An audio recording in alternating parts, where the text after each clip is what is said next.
They have come from 41 different states and 4 foreign countries. Some have been preparing for months, others just hours. They range in age from 12 to 60. They are Olympic champions, but most are people you've never heard of. And they are all here in Texas for one of the richest and longest continuous bicycle races in the world, the Spenco 500, a 500-mile nonstop bicycle race through the beautiful hill country of Texas. The over 300 riders doing battle with the blazing Texas sun and winds, with the heat taking its toll.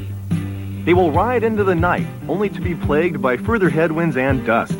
These competitors will vie not only for the $50,000 in prize money, but for the honor of finishing this grueling 500-mile ultramarathon bicycling event, the Spenco 500.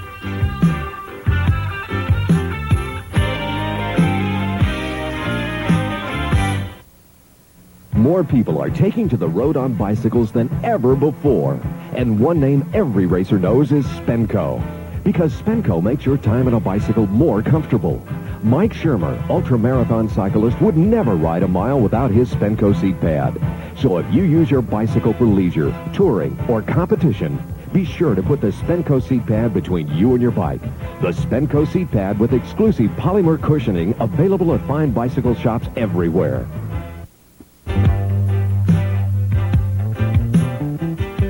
The competitors are lined up on the starting line located along the picturesque Brazos River in Waco, Texas. The tension is mounting as we near the starting time. Hello everybody and welcome to Waco, Texas. I'm D. David Morin along with Sherry Claypool, bringing you the Spenco 500, an ultramarathon bicycle race featuring athletes, top triathletes like John Howard, Mike Shermer, and Mike Seacrest. How about the women, Sherry? Well, we also have Kitty Grousseau, who is the only female contender in the 3,000-mile race across America. Then we have Olympic quality like Pat Hines, and even a 43-year-old woman that's attempting to try an ultramarathon for the very first time. The race starts here in Waco, on to Meridian, then through the slightly rolling hills of Hamilton, Goldthwaite, and San Saba. As the riders pass through fields of wildflowers, they enter the more difficult part of the course as it proceeds through the hilly terrain around Llano. Some of the riders may opt to sleep here, but the leaders will push on through the night past Lukenbach, onto Sisterdale and into Comfort, arriving according to predictions around midnight. Here they turn around and head north for home.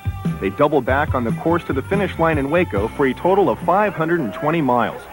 It's time for the start, and Dr. Wayman Spence and his wife find themselves in the wrong place to start the race. A distance race of this type doesn't usually have such an intense start, but with the caliber of riders and $50,000 in prize money, the racing begins immediately.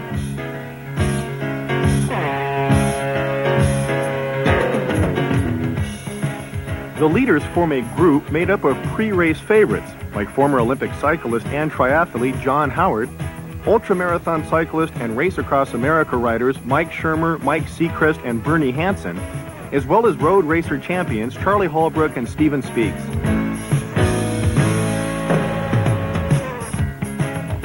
They're setting a feverish pace, with a lead pack headed by Charlie Holbrook starting to pull away.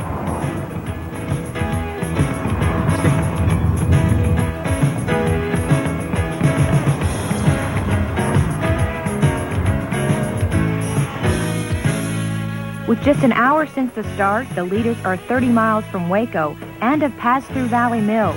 It's 10:24 a.m. and already 85 degrees and windy. The lead pack has pulled away from the rest, with the front runner changing back and forth as the riders draft each other and jockey for position. Drafting, or riding in another rider's slipstream, is allowed in the rules, and the leaders are making full use of this technique. In a race of this distance, and with the pace these leaders are setting, every small bit of help will begin to add up as the miles tick away.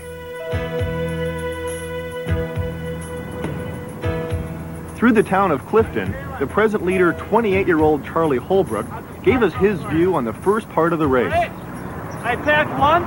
Here we are. Race is over. I'm proud of the cars coming through the other way on the grid. That was okay. How's the traffic? People cooperating? Wheel suckers.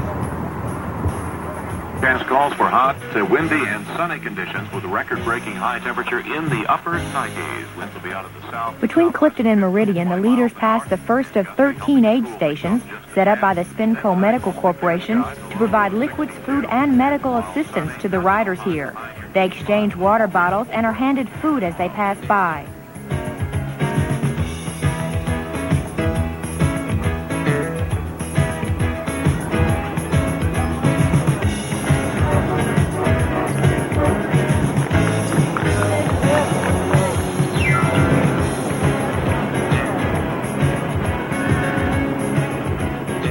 Stephen Speaks now leads the pack, or break, as cyclists call it.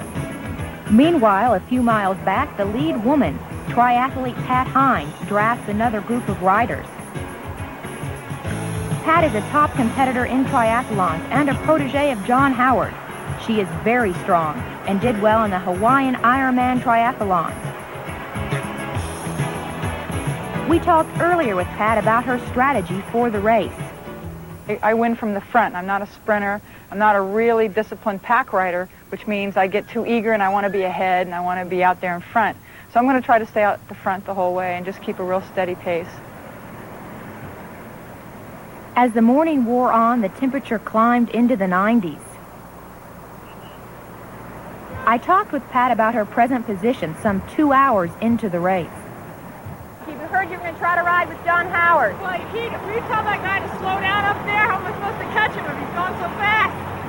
But yeah, that was the strategy. I lost him when they went up that one hill. And it looks like everyone's going out real, real hard. And I know from other triathlons I've done, it's going to be a long, long day, so I don't want to be on the side of the road just to keep up with the main pack. So things are going real nice. These are my buddies. If Pat can keep up that pace and stay in the front, she's a genius. So good luck to her. But that's a really fast pace to maintain for 500 miles. So I like to pace myself. I think it's a smart way to go. But we'll see. Presently in third position is 24-year-old Shelby Hayden Clifton. Shelby's from Greensboro, North Carolina, and has participated mainly in triathlons.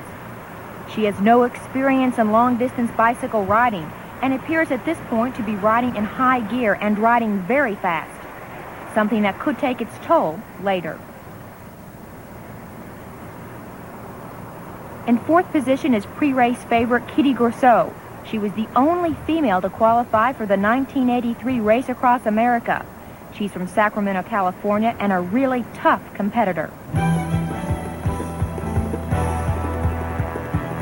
A few miles ahead, the lead break of men is still executing some well-coordinated drafting. Lead change is taking place with Holbrook still in front.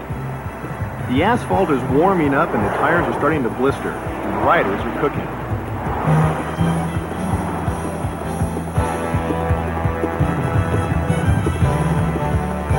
And we'll be back with more hot action of the Spenco 500 right after this. It's just a few minutes after 11 a.m., the race almost 2 hours old, and the lead break of riders have been setting a literal blistering pace in this temperature of over 90 degrees. But that's just part of the story. Temperatures on the pavement are over 135 degrees. The heat radiating off the asphalt, along with the sun overhead, saps the strength without the constant replacement of fluids. That's why you see the riders drinking so often. The leaders are now just outside the town of Meridian and running right on the pre-race time predictions. But now besides the heat, there's a new obstacle, headwinds, and they're blowing about 20 miles per hour and increasing. One of the leaders is John Howard, and besides being an ultramarathon cyclist, he's also a triathlete. In 1981, he won the Ironman with a record time of 9 hours and 38 minutes. We talked to John Howard about the physical preparation for the Spenco 500. Physically, I've started weaning myself off of caffeine about 2 weeks ago to try to clean the body out and be as physically prepared in terms of diet as I can. There aren't too many unknowns in a race like this, and I think it's important to be totally fit for it, and my physiological and psychological framework dictates that I'm ready and I'm peaked for it. So the rest is just, being here and being a part of it.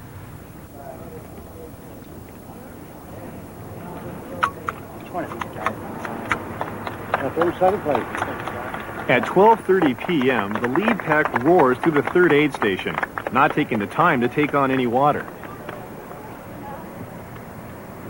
One of the leaders takes off ahead of the pack, only to be reeled in by the rest. With the strong headwinds, it's pretty tough to ride without the shelter of the rest of the members in the break. And by 2 o'clock, some changes were taking place with the women. Still in first place is Pat Hines. Okay, why'd you change your shoes? Well, my feet were getting numb. I don't want to have any problems, so instead of stopping and getting off the bike, I kind of barefooted it for a while until I could get my shoes. And my feet feel real good now. I don't want my feet going numb. It's kind of hard to pedal with my hands. How's your strategy changed now that you've pulled up so far? Not so much. Thanks to him now. I was having a hard time because of the wind. But he's going to help me out. The heat getting to you any yet? It's been to me. It's very hot out here. Are you going to change up anything when nightfall comes? Ma'am? You going to change up any strategy when nightfall comes? I doubt it. Keep going as long as I can. At the 100-mile mark, Leah Brooks has now slipped to third behind Shelby Hayden Clifton. And still in fourth is strong-sounding Kitty Gerseau. Fine. I've been drinking good. I've also spent a month and a half in Texas. So I'm probably in better shape as far as the heat goes than a lot of people. But I'm just kind of taking my time and, waiting to see what happens tonight. Dr. Spence cruised the course constantly throughout the race and is informed of a fall that British entry Phil Corley suffered earlier. Yeah, that's Phil Corley. He's from Britain. His buddy, the Australian's up ahead. Apparently he's hanging in there with Howard. Oh, okay. Howard was a real bad tough luck. He's all right. He's in the second pack, right back over Sherman, the rest of them. Mm-hmm. So we'll catch up with him and see what we can do. Corley's manager, Mick Bennett, gives us the details. Get out of your way. His front tyre burst. He lost the front wheel and hit the guardrail and landed on his right shoulder and smashed his shoulder up. But he's got ice packs on it. I keep changing the ice packs on it now. But he just told me about 15 miles back that he's having a bit of a bad time. Corley's fall put him back into the second pack with Mike Shermer, Jim Elliott, and Mike Seacrest. And the heat now takes its toll with Pat Hines. What was your feeling when you realized you had to get off the bike? It's just, it breaks your heart. Because I was doing so well, and I knew I was having a problem. I started having a headache, and I wasn't sweating, so I kept pouring water on me, hoping to generate, just cool myself down. I do have trouble with heat. I mean, I train in Southern California, and it's certainly not as hot as it is here. And in trying to take away, get a good lead on everyone, I think I just overheated myself. But I hope it's true about Texas nights. They're real cold. We then caught up with Shelby Hayden Clifton, who has now moved into first, but isn't counting Hines out yet. I passed her, but I don't know where. She was in a van, and she's back on course as far as I know. So the unknown girl from North Carolina now is the lead woman in the Spenco 500. We'll be back with more right after this.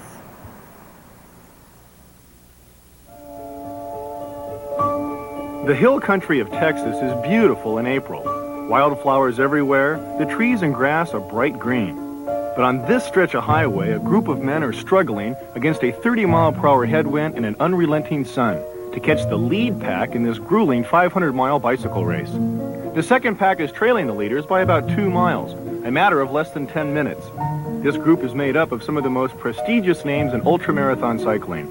Names like Shermer and Seacrest, both Race Across America entrants, and Jim Elliott, an incredible young man whose epilepsy has not deterred him from recently setting the 24-hour distance record of 508 miles on a bicycle.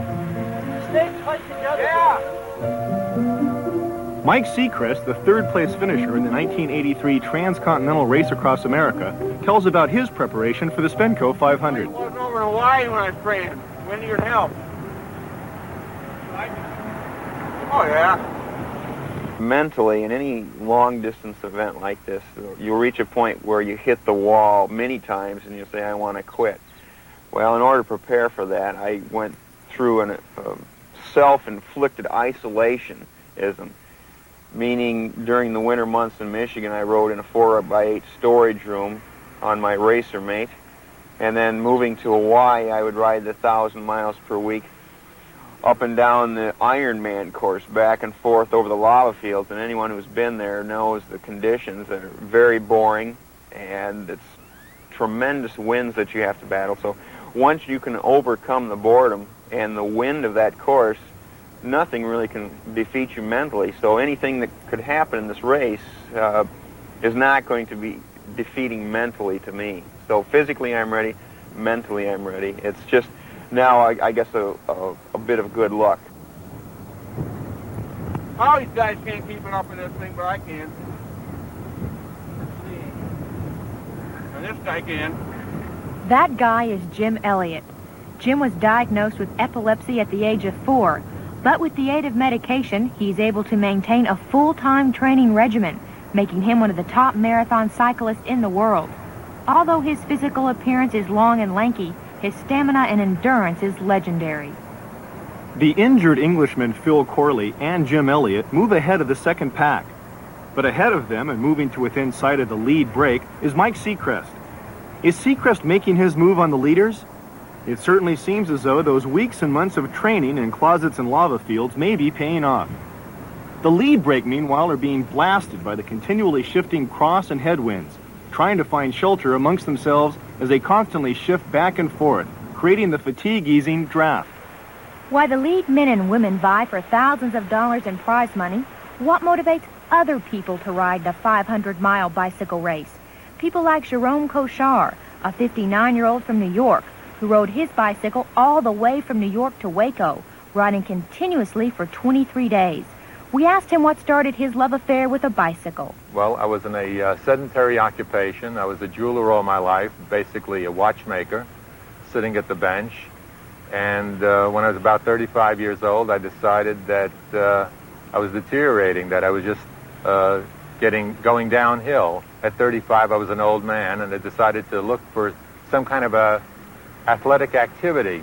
And I went through the whole gamut. I went through tennis and golf and swimming and a little running, and one day I got on a bicycle, and that was it, and I haven't gotten off since. And how is he doing now? Fine. Except for that spaghetti last night. I had too much salt in it. Salt in the water. Look at my shorts. Coming right through. Yeah, that's from the salt. See, I don't need salt. And that's the problem.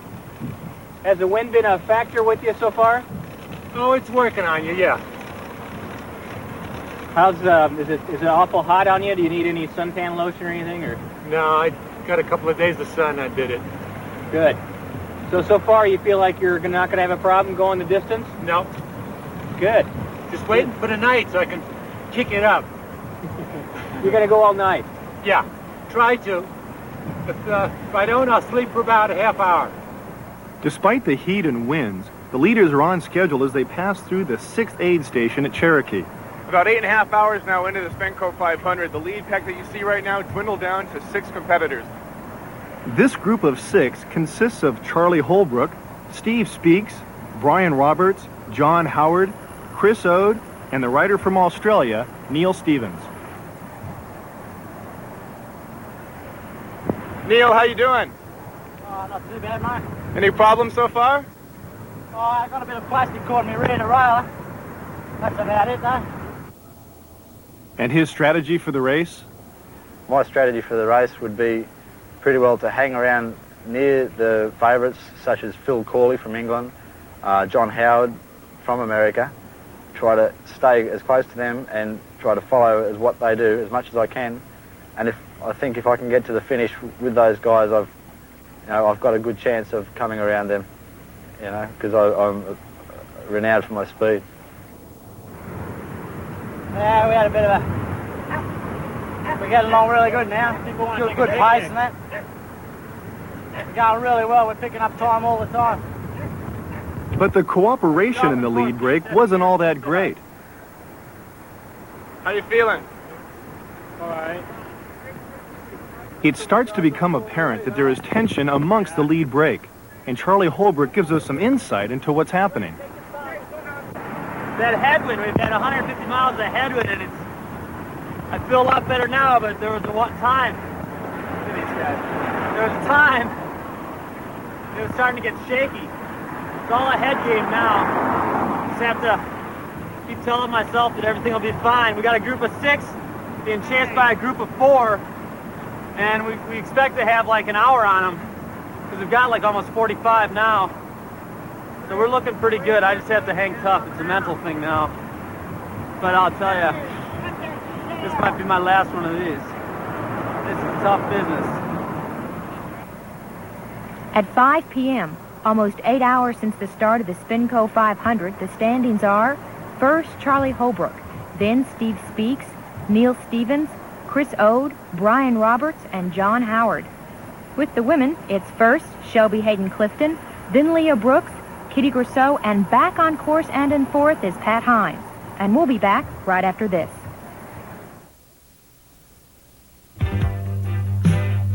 The time is nearly 5 p.m., and the frontrunners have been riding for almost 8 hours without stopping. The strategies are now either working or not. One thing for certain is that this is a contest of both the physical and mental. Mike Seacrest has broken from the second pack and is presently in 7th position and only minutes from catching the lead break. What I wanted to do, because we had dead wood back there, I wanted to draw out. When I heard that Elliot and Corley were chasing me down, I was just going to relax my pace to let them catch up, and then we could work the 3 of us together. But then I heard that Corley dropped and Hansen got with him, and they just couldn't close the gap. So as far as an intelligent way to ride it, I would love to have Elliot here with me. As far as the other riders, no, because they're just... Shermer can't take the heat, and they're getting... All those guys are getting sick, it sounds like, and... Well, I guess they just don't want it as bad as I do. So, I just guess I'm going to have to bridge the gap on my own. Meanwhile, the second group, some 8 miles behind Seacrest, crosses the Colorado River, with Shermer leading, followed by Elliott, Corley, Hansen, and some relay team riders.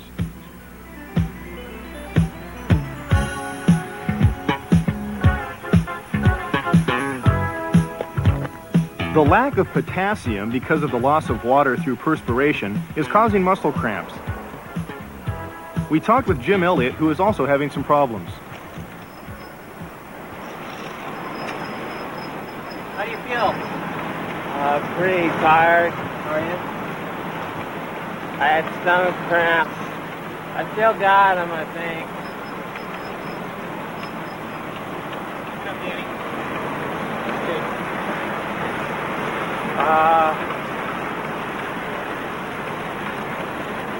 I'm kind of glad the sun's starting to go down. And as the sun set, we caught Mike Shermer, one of the pre-race favorites because of his experience competing in 2 Race Across Americas. Mike's a psychology professor and gave us his answer to why race for 500 miles. It's definitely the most commonly asked question I get is why do you ride long distances? And the typical answer is, because it's there and because of the goal that you set for yourself and things like that. And that was my reason for many years until I ran across a quote from Aristotle last year that said, man doesn't hunt in order to have killed, he kills in order to have hunted. And I think really the race itself is the excuse to go through the hunt, the process, the chase, the excitement, the training, the build-up to the race itself, and the not knowing whether you're going to make it or not knowing if you're going to win, not knowing what to expect, and it's that the stress and the risk involved in it that really makes it exciting. And the getting there is really somewhat anticlimactic to the whole build-up process. And I think that's why most people do it, as part of the excitement of life. It adds a challenge, and the getting there is really the excuse to do all that. The Howard Combine, as they're now being called because of their cooperation with each other, being orchestrated by John Howard, has again stretched their lead to 45 minutes ahead of Seacrest. They continue to work together with precision, yet seemingly without the Aussie, Neil Stevens. We were to find out later that this was, in fact, a premeditated plan by Howard, Speaks, and Holbrook to work together and hopefully burn out any other riders that might challenge them. However, the Australian Stevens is not burning out, as they had hoped.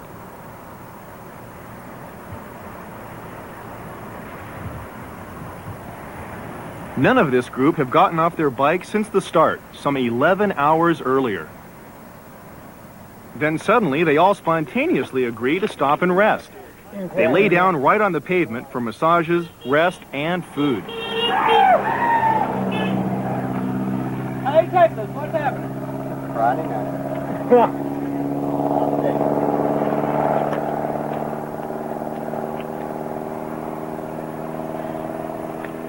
It's too hot today.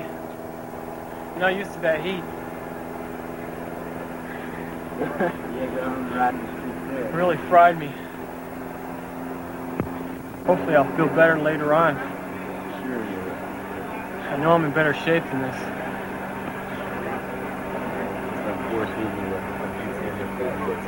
Okay. I'm really looking forward to tonight, let me tell you. I bet so. It was hotter than... The problem is, we've gone so slow, we're going to finish in the dead of the heat again tomorrow. The heat is the killer. Keep me drinking, Fraser. tomorrow. It's not as hot at night, and I have to keep drinking. Okay. And I'm not going to be drinking as much. You got to keep water right now. Yeah, water, Coke, Carboplex, and keep the caffeine flying at night. Charlie, you guys are going to have a headwind tomorrow. Stevens is told by his manager that he is the youngest bloke in the race and doing fine. The youngest bloke in the race, I reckon you're doing fantastic. Youngest bloke in the race. He reckons I'm doing fantastic. 20 years old. Front brake for the lock man, just a Put it on tight brake. Tighten down your rear brake. So everything's ready to go then. Yeah. You off? Sure enough, buddy. What? He suddenly decides to take off, catching the rest of the group by surprise. Well, I take a tail up now. Nobody's up yet. Just punch it. Because of Stevens' reputation as a sprinter, the lead brake doesn't want him to get away and put any distance on him.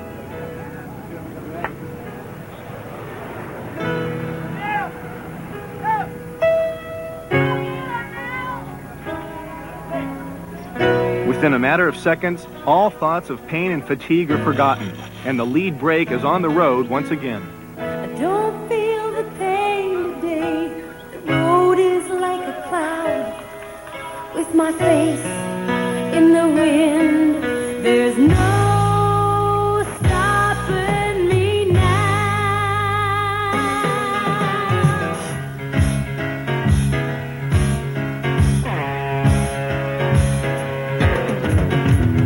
After running here in the streets, after running pound to the beat, after running clears what's in my head, after running keeps my spirit fed, after running I'm out there running,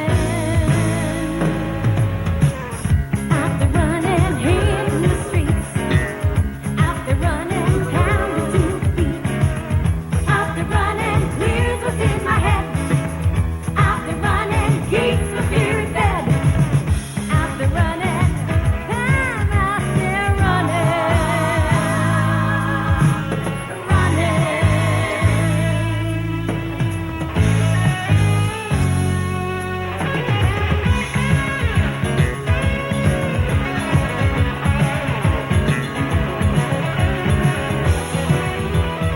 We'll be back with more of the Spenco 500 right after this.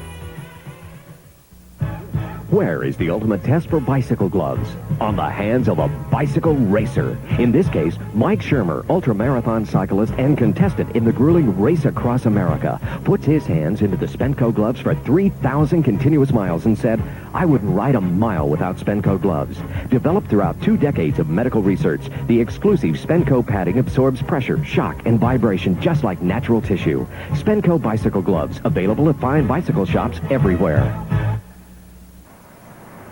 Darkness has now fallen on the lead break of riders.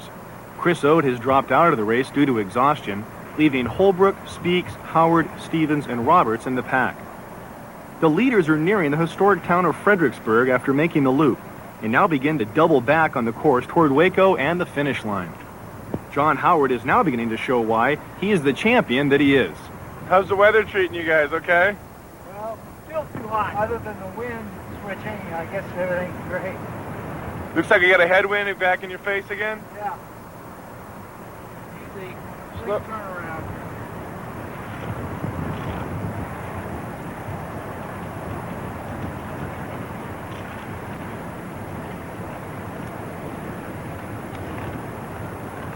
Any muscle problems so far or anything? What? Muscle problems anywhere? Or? Everywhere. Everywhere.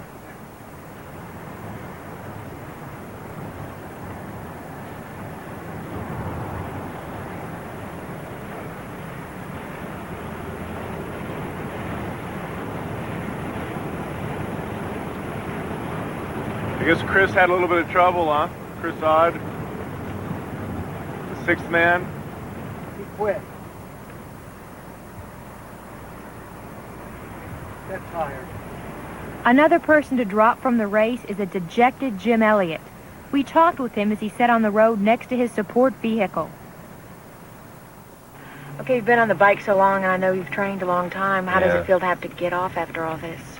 Well, I feel fine. It's just that I take my medication and I've been, just the heat and the headwind was just bad, and I got a heat stroke, and I started vomiting, and I haven't been able to keep down my weight because of that. And I had to take medication, and I, do that, involved with that. But I'm not a person that gives up. Frankly, I have never, ever given up on a race. I just did a 24-hour track record, and I trained for that track record, and that's completely different training entirely, because you're just more or less you're rolling, and you're not really, your breathing is, not, you're breathing a lot more slowly. Out on the road, your heartbeat is, a lot higher. So I'm, it's just I don't have enough miles, road miles, and so my legs aren't, like I said, feel fine, my feet feel fine, my hands feel fine, my arms are a little tired, cramping, but that's just because I'm not moving that mile.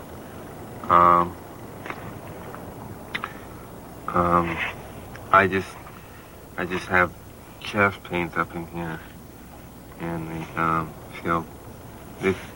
they're getting better, but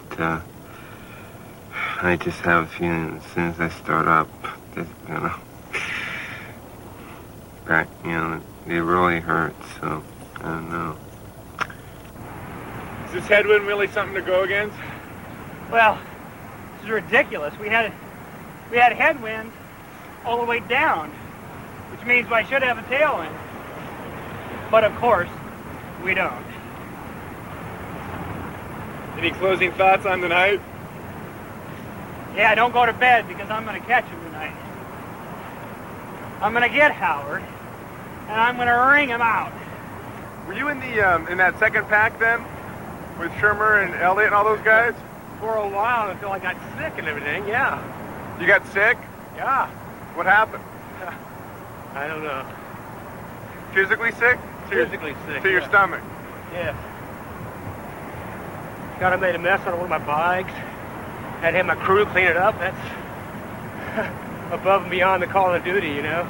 So then I take it you had to drop back from that second pack then for a while? Yeah. I've been chasing Shermer like all day long now.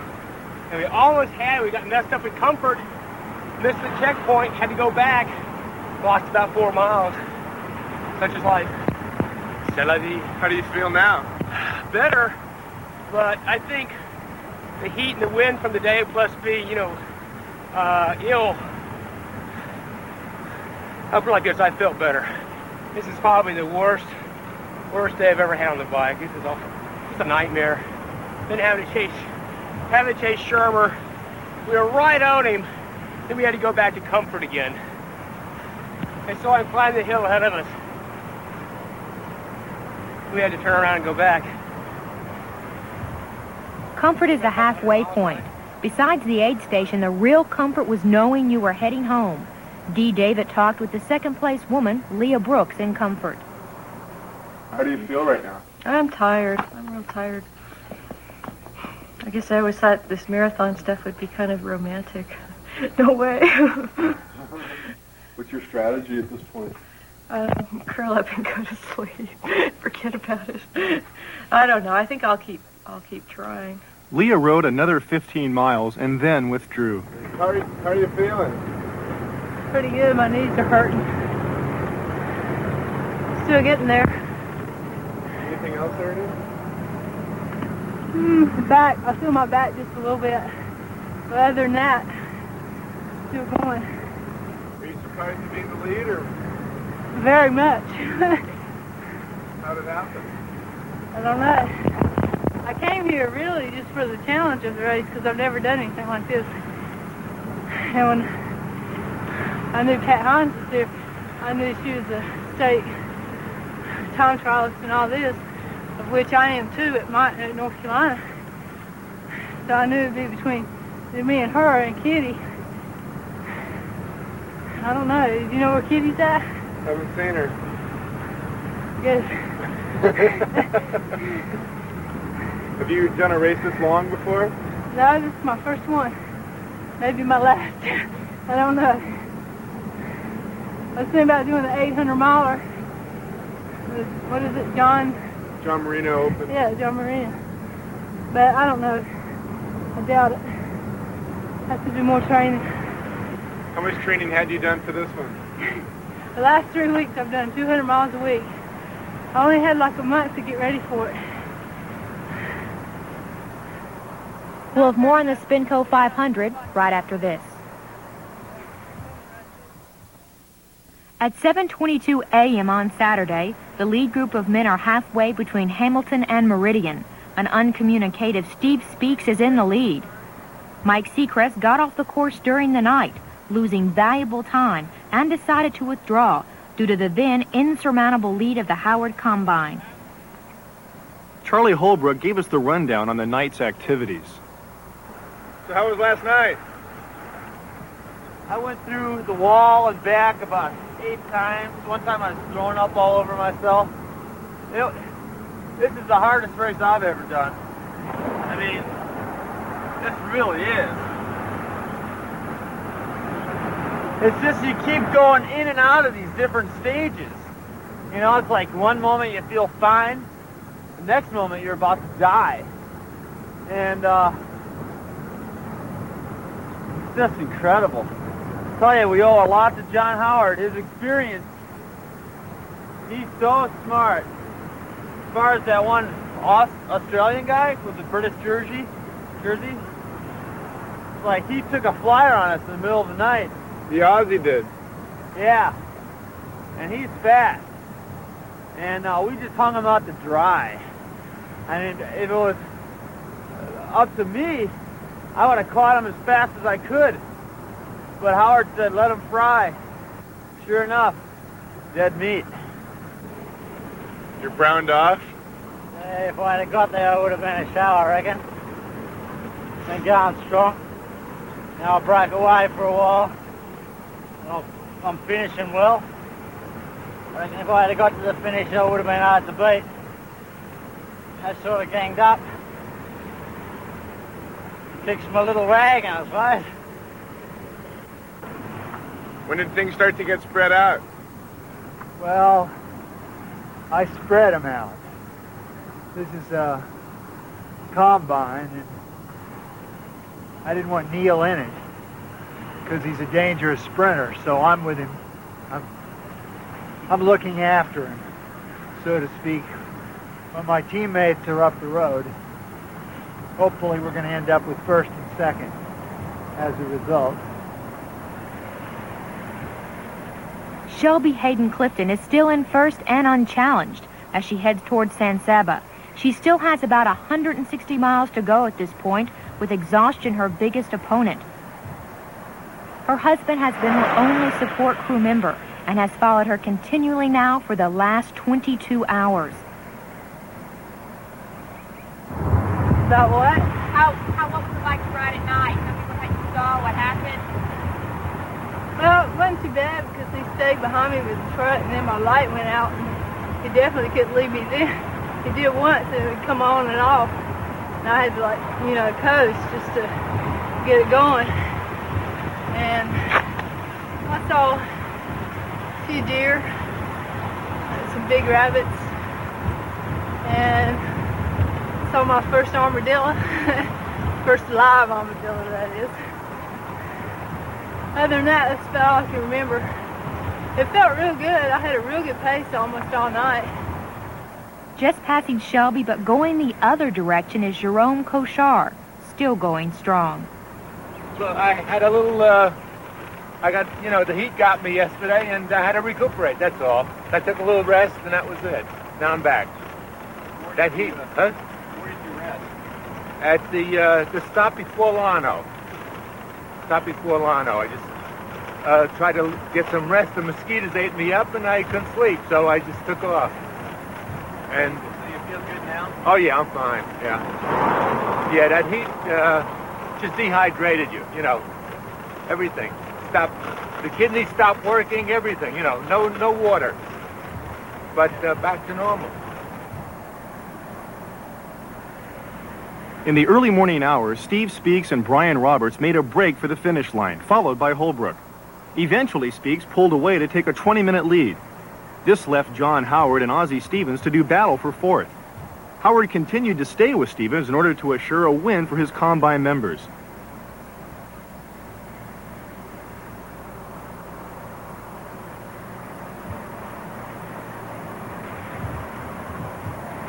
Speaks, here with just 47 miles to go, begins to savor the taste of victory and the $10,000 in cash plus prizes. Over the bridge spanning Lake Waco, and 20-year-old Steve Speaks is on his way to winning the Spenco 500.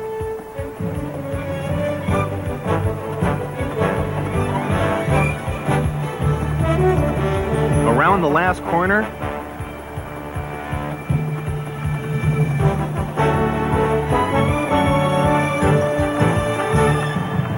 and across the finish line, Steve Speaks raises his arms in triumph as he completes the Spenco 500 in a time of 27 hours exactly.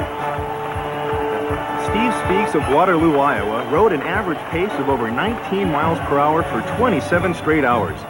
He not only finished first, but also added first-place team honors because of his place on Howard's combine.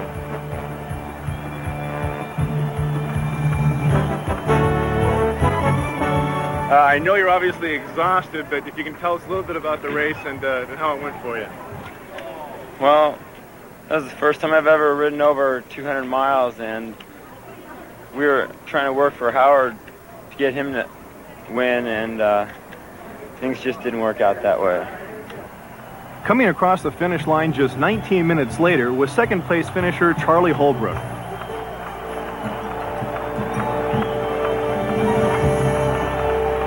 Charlie managed to outrun Brian Roberts during the last 100 miles, but Holbrook paid dearly for his efforts by nearly having a heat stroke as well as blistering his feet.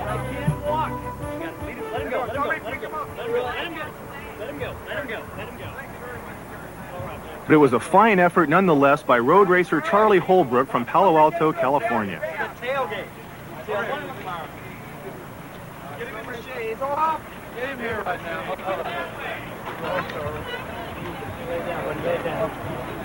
Charlie, water! Get some water. Water! Brian Roberts came in just 8 minutes behind Holbrook to claim third place. Roberts, a road racer from New Orleans, teamed in formally with the Australian Stevens during the last half of the race.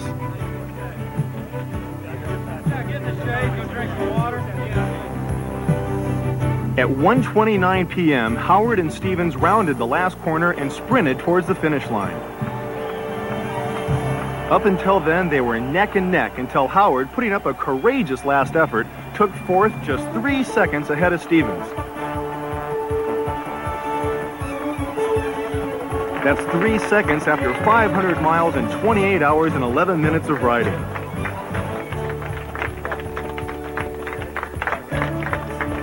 A truly incredible finish for 4th and 5th place.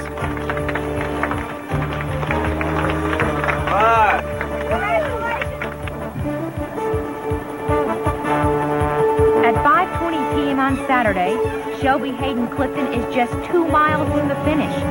This 24-year-old unknown North Carolina triathlete rode for 31 hours without stopping to claim first place for women and 16th overall.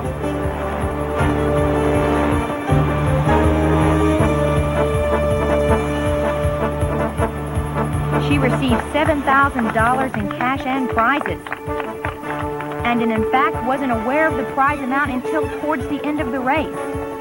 Tired and sore, she survived the heat, wind, and dust.